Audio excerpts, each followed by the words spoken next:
৮০ বছরের বৃদ্ধা মা, যিনি একসময় পরম যত্নে তার 4 ছেলে ও 3 মেয়েকে মানুষ করেছেন, আজ তাদের কাছে অবহেলার শিকার। ছেলেমেয়েদের বিয়ে হয়ে গেছে, তারা নিজেরা সংসারী হয়েছে, কিন্তু মায়ের প্রতি দায়িত্ব ভুলে গেছে।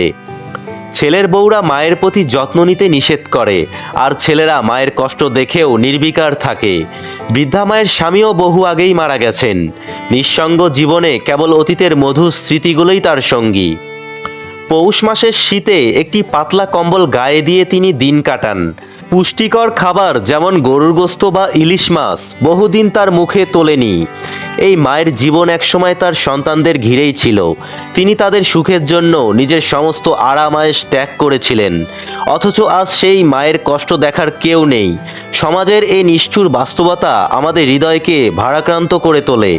তবু এমন কাহিনীগুলো আমাদের মনে করিয়ে দেয় বয়সের ভারে নুয়ে পড়া